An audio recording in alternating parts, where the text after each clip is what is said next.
itu harus tartib.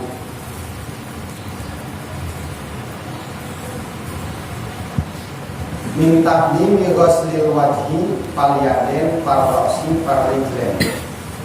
Praktek tartib adalah dahulukan wajah, selanjutnya tangan, selanjutnya kepala, selanjutnya pak di tartib. Tartibnya tartib ittisal. Min taqdimi ghuslil wajhi fal yadain farroksi parlijlen dilala ala taqaddumil martabati qablaha ala ma ba'daha, memberi syarat bahwa pekerjaan sebelum pak tartib ini harus didahulukan dengan mengakhirkan pekerjaan setelah pak tartib. Sebelum pak ghuslul wajhi, setelah pak yaden, maka dahulukan membasuh wajah, baru dua tangan. Sehingga kalau kita niat wudu, mengerjakan wudu, tangan didahulukan sementara wajah baru kita basuh setelah membasuh tangan, maka tangan tadi tidak akan dihitung. Dan setelah kita basuh wajah, maka tangan harus dibasuh kembali. Walaupun tadi sudah dibasuh, maka harus diulangi. Kenapa? Basuhan tadi tidak dihitung. Kenapa? Belum saatnya. Anak masuk sekolah jam 8, ini jam 7 udah masuk. Keluar sekolah jam 11. Ini anak tadi minta sama guru, saya pengen keluar jam 10. Kenapa? Saya masuknya jam 7. Dikasih izin nggak sama guru? Itu kata tartib. Di mana dalilnya tartib? Apakah ada Al-Quran yang mengharuskan tartib? Apakah ada kaul dari Rasul yang mengharuskan tartib? Maka di sini lil ittiba, mengikuti apa yang telah Rasul praktekkan. Para hadirin, bahwasanya dari Rasul itu ada 3 yang harus kita ikuti. Pertama, ucapannya. Yang kedua, perbuatannya. Maka segala yang Rasul laksanakan pada saat itu, itulah yang menjadi patokan kita. Dan semua riwayat mengarahkan pada satu yang sama, bahwa tidak pernah Rasul wudu illa murattaban, kecuali dengan ditartibkan. Bahkan Ibnu Umar, orang yang paling sering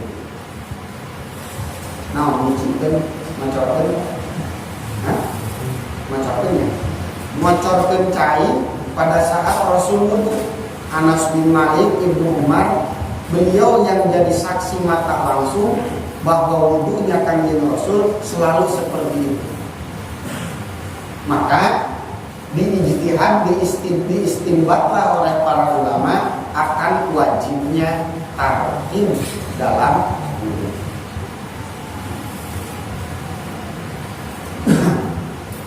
Dan ini bertentangan dengan kaidah-kaidah yang dilakukan sama orang-orang sono, disebutnya Syiah.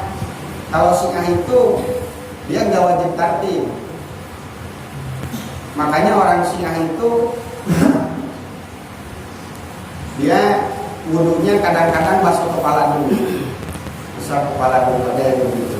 Terus kalau orang Syiah, dia kakinya nggak dibasuh tapi diusap.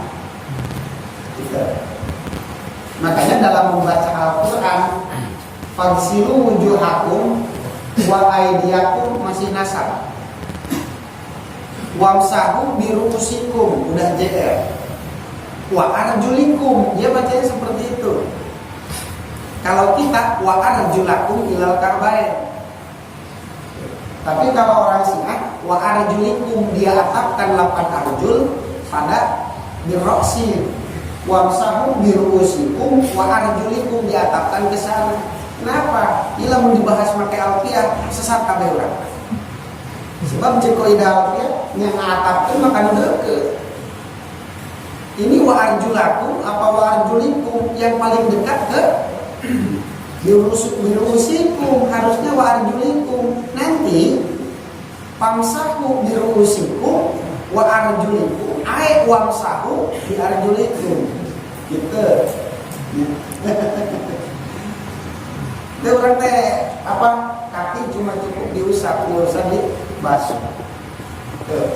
Ternyata kaki harus dibasuh. Dalilnya satu ittiba, Rasul tidak pernah kakinya diusap, melainkan Rasul selalu dibasuh. Itu yang pertama.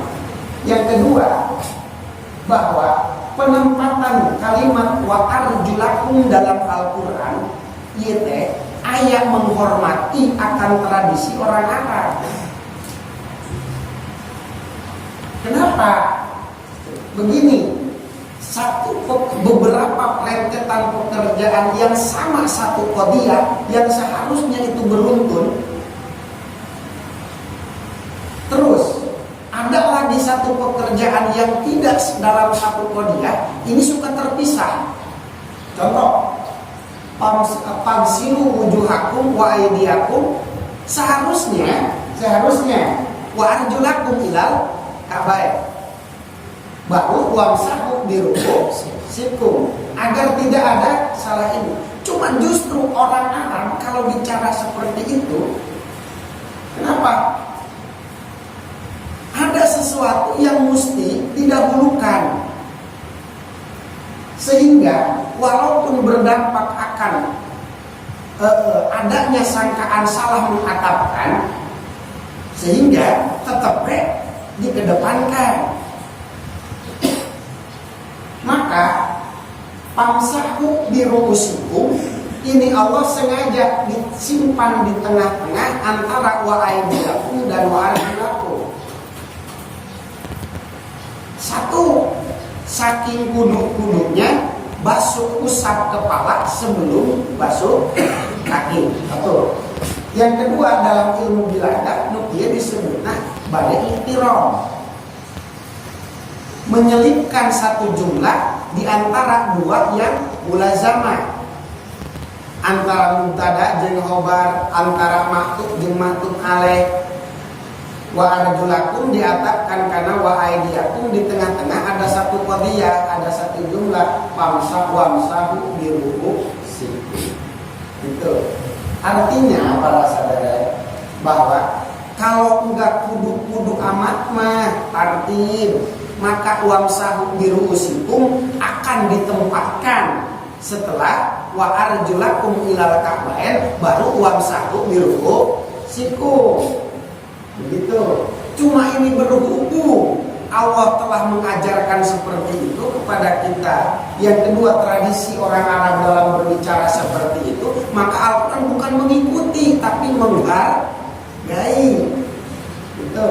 Maka di situ jadilah ketetapan bagi kita wujub tartib, wajib tartib dalam agama.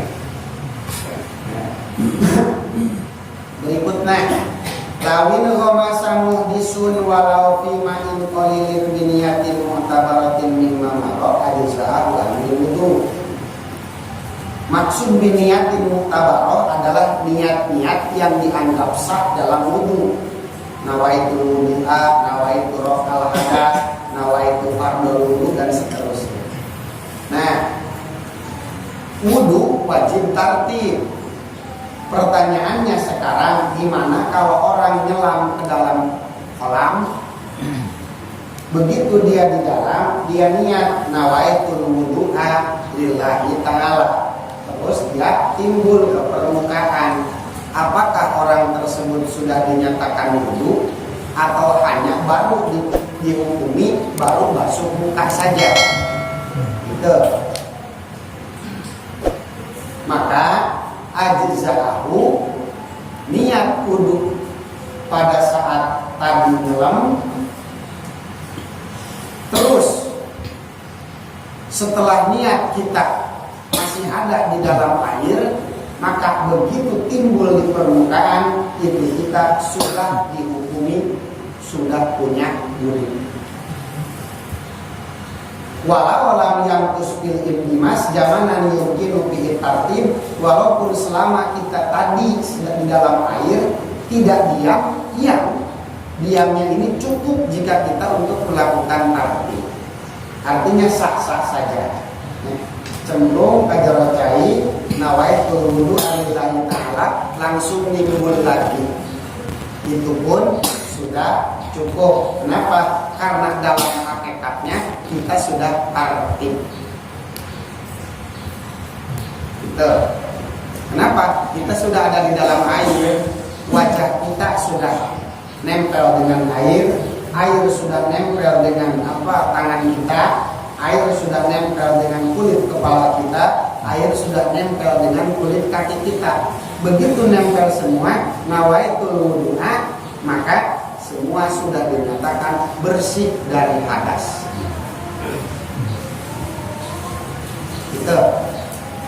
Itu namanya tartib hakikotan. Secara ilustrasi, jadi itu air dia akan membersihkan hadas di muka dulu, baru membersihkan hadas yang di tangan, membersihkan hadas yang di kepala, dan membersihkan hadas yang di kaki. Itu secara ilustrasi. Namun dari hakikat wudu adalah kan raful hadas, menghilangkan hadas dengan air. Hadasnya ada dalam 4 anggota, dan ternyata 4 anggota tadi sudah bersentuhan dengan air. Gitu. Jadi kalau orangnya sudah di dalam air, apa masih perlu tartib juga? Gitu. Saya kasih contoh deh. Kalau kita makan, ya, suka nasi dulu apa goreng telur dulu? Baca ya, sangu, goreng telur, terus lalap, terus sambal. Saya tanya, nasi dulu baru telur terus lalap jual sambal, apa lalap jual sambal dulu? Tradisi yang mudah, jangan lihat makan orang yang ekstrim. Biasanya nasi dulu, baru comot telur, baru coel sambal, kan begitu? Ya, itu kalau kita memasukkan makanannya lewat mulut. Oke? Nah, sekarang kalau yang 4 tadi sudah ada di dalam mulut, apa mesti beruntun juga? Hah? Mang Rusmin suka naruh kopi dulu baru gula, apa gula dulu baru kopi? Kopi dulu baru gula. Itu kan di dalam gelas. Kalau setelah diminum, kan udah nyambung. Apa mesti kita masukin kopi dulu ke dalam lidah, baru gula, baru air? Ini udah jadi satu kesatuan di dalam gelas. Di situ ada gula, di situ ada kopi, di situ ada air, tinggal seruput. Kalau kita air yang datang pada kita atau kita yang datang pada air, ya harus wajah dulu, tangan ini baru ini. Tapi kalau kitanya di dalam air, ya semua tubuh kita, anggota wudu yang ternyata sudah bersentuhan dengan air semua secara bersamaan. Dan inti dari wudu adalah menghilangkan hadas dari 4 anggota tadi. Gitu. Maka begitu kita nimbul ke atas, di situ kita sudah bersih dari hadas. Ya penjelasan. Ya. Ada pengurangan pelaksanaan praktek nama jarang lah. Kita kebanyakan dulu jarang, ya, jarang yang dalam air terus nimbul.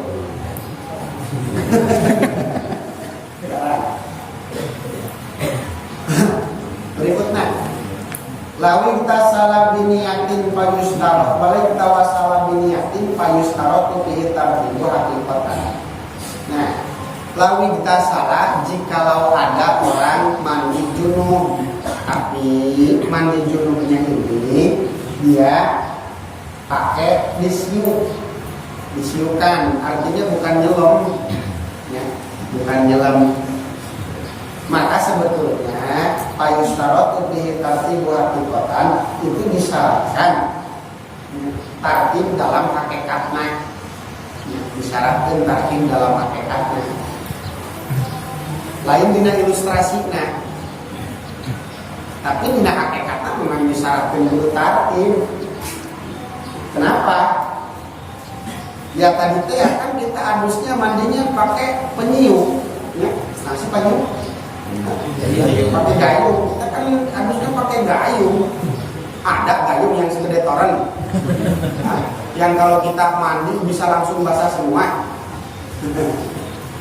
Jadi dalam hakikatnya kita tartib juga, kepala dulu kalau memang dari atas, baru badan, terus ke bawah. Atau kalau sebaliknya kita dari sini dulu, dari kaki dulu, baru ke atas dan lain sebagainya seterusnya. Jadi di hakikat nama tartib kene. Berikutnya, wala yadurru nisyanul lumatin aw lumain fi ghairi a'dha'il wudu'i balau kana ala ma'adara a'dha'ihi manimun kasamilan yadurru. Balik lagi pada masalah orang yang wudu nyelam tadi. Orang yang wudu sambil di dalam air, terus begitu dia timbul ke atas, kan udah dinyatakan punya wudu. Nah, pertanyaannya, setelah dia periksa, ternyata ada cat masih nempel di leher, terus ada lakban nempel di dengkul, gitu. Itu kan nggak terbasuh dengan air. Bagaimana nih wudunya, sah apa enggak? Laya dulu, tidak berpengaruh. Nisyanul lumatin aw lumain, ada yang tertinggal jika itu pigo ini atau wudu, bukan pada anggota wudu. Tuh. Balau kana, ya, lapan bal huruf atap faidah idrob. Cuma idrob ada dua, ada idrob intoli, ada idrob intikoli, tergantung kalam sebelumnya. Kalau sebelumnya kalam nafi itu idrobnya idrob intoli, tapi kalau sebelumnya musbat idrobnya idrob intikoli. Di sini la yadurru kalam nafi, berarti idrobnya di sini idrob intoli, membatalkan qadiyah sebelumnya dengan menetapkan qadiyah setelahnya. Laukana ma'ada ala imani munkasabi lam yadurra. Ini jadi bahwa jika ada yang menghalangi pada kulit seperti lilin dan lain sebagainya, tapi bukan pada anggota wudu, lam yadurra, ini tidak berdampak apa-apa. Karena apa? Kita kan niatnya niat wudu, sedangkan yang menghalangi bukan pada anggota wudu. Jadi no problem lah, no problem. Ibarat Sopi rek make jas ke tempat aja, atau rek menunggu Kapolri, dipanggil kabar es krim, Kapolri dia mau pakai jas, gitu. Kalau jasnya bolong bermasalah, nggak bakal berani pakai. Tapi gimana nih pakai celana dalam sobek, nggak masalah. Ketik walau ahdata wa ajnaba ajza'ahul ghusl anhuma biniyatin. Para ulama banyak yang berbeda pendapat. Di antara perbedaan pendapat di sini nih, kalau ada orang dia junub, terus junubnya itu berbarengan dengan hadas kecil, artinya dari hadas besar harus suci juga dari hadas kecil. Menghilangkan hadas kecil dengan wudu, menghilangkan hadas besar dengan mandi junub. Nah sekarang gimana kalau orang mandi junub saja? Setelah mandi junub dia tidak wudu lagi. Apakah sudah boleh orang ini melakukan sholat? Maka dijawab di sini, lau ahdasa wa ajza'ahu ghuslu anhuma. Ini sudah cukup dengan mandi junub mewakili atau menutupi kebutuhan wudu.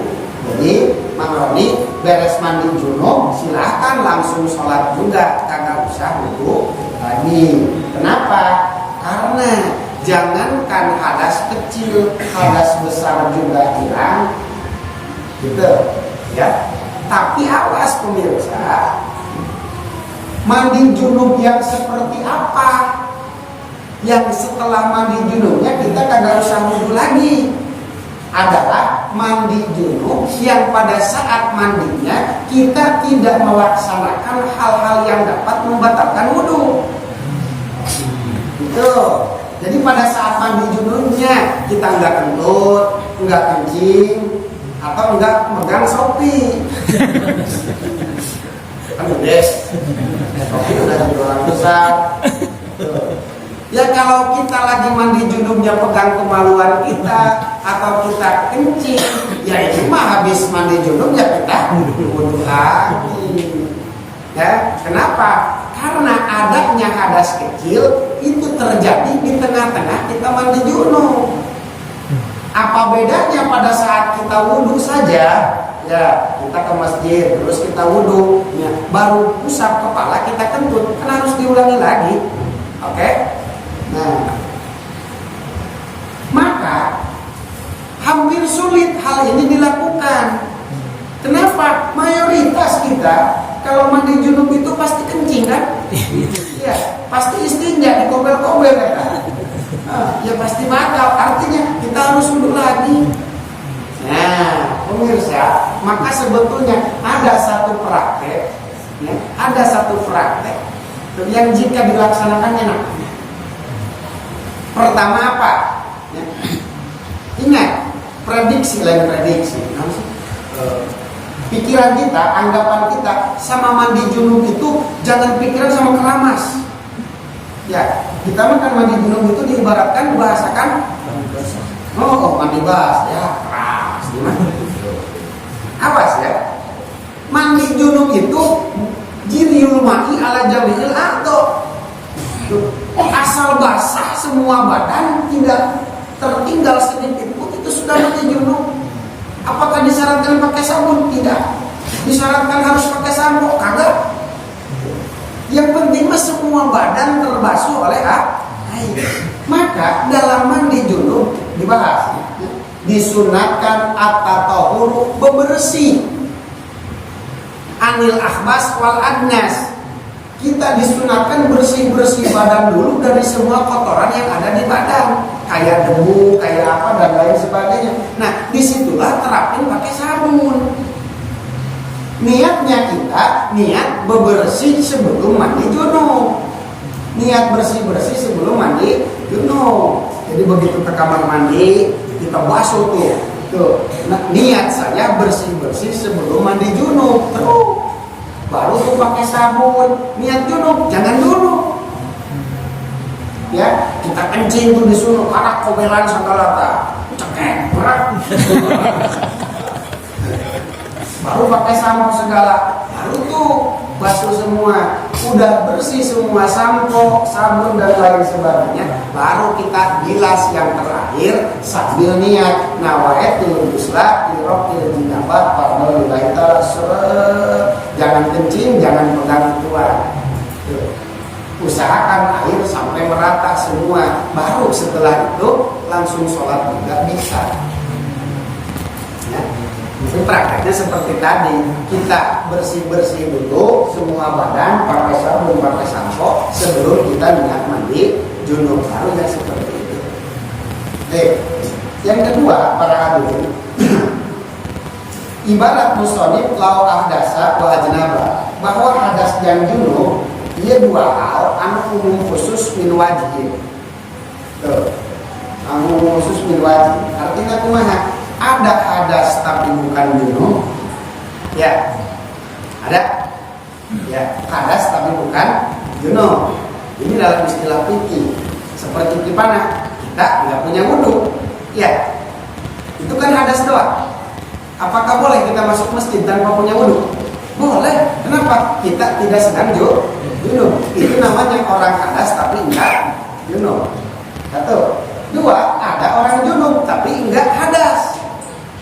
Istilah fikih ini seperti di mana? Contoh ya, misalkan itu Mang Roni masuk ke masjid udah punya wudu, terus sholat qobliyah, nunggu tiang komat, nggak datang juga, terus Mang Roni ketiduran karena ikhlas dan nggak mau sholat sendiri, nunggu yang komat belum datang juga, Mang Roni ketiduran, dikasih hadiah sama Allah, mimpi ketemu bidadari.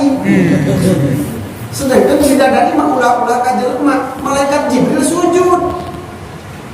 Kan Jibril waktu mau masuk, waktu begitu Jibril masuk ke surga, ayat turun, aku melihat cahaya, pas saja itu aku sujud. Kenapa? Aku pikir itu adalah Allah. Kata Jibril langsung diangkat dina bangunan. Bangunlah engkau wahai kekasih Allah. Pas dilihat, Masya Allah, cek Jibril, cek Insya Allah menulis Islam. Kata pas dina iklan dehnya, diangkat ini kalau bahu malaikat Jibril diangkat kalau bidadari. Kesan pertama, Jibril nyebut gelis, sak itu malaikat itu bukan. Nah, komodaironi. Nah, begitu mimpi ketemu bidadari, langsung syahwat naik, tegangan tinggi 6.200 kph. Iya teh anu listrik tegangan anu bisa ngahancurkeun biji uranium itu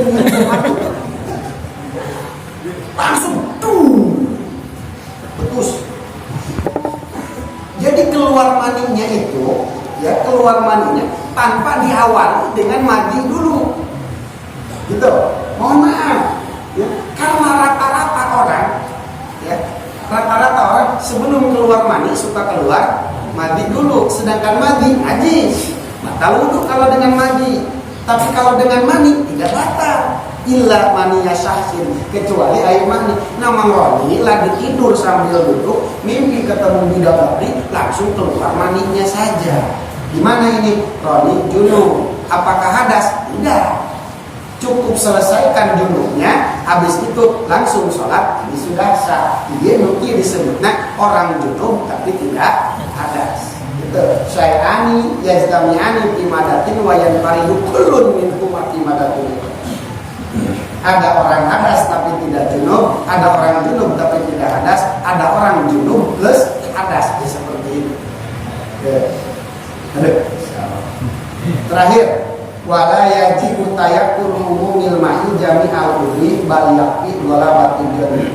Kalau Abah Usuk bilang begini, jaen kenaon dia nyekelan kaca.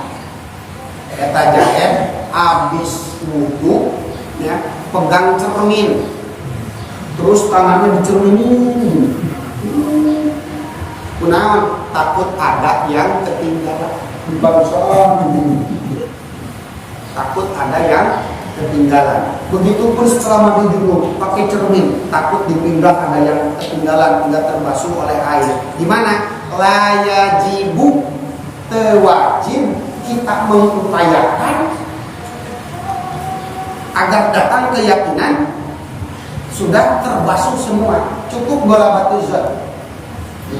Cukup bola batu zat. Wow, bahaya. Lamun diwajibkan kudu yakin, maka udah tiap wudu, tiap setelah wudu, setiap selesai mandi dulu, ulang di rumah masing-masing udah membuat alat pendeteksi air. Ini air udah ada, iya. Jadi awak orang dipakai alat pendeteksi, dihitung ke kadar kebasahan. Basah kita seberapa? Oh ini ada yang titik-titik disadap. Ada suara bahwa di belum terkena air, langsung alarm menyala.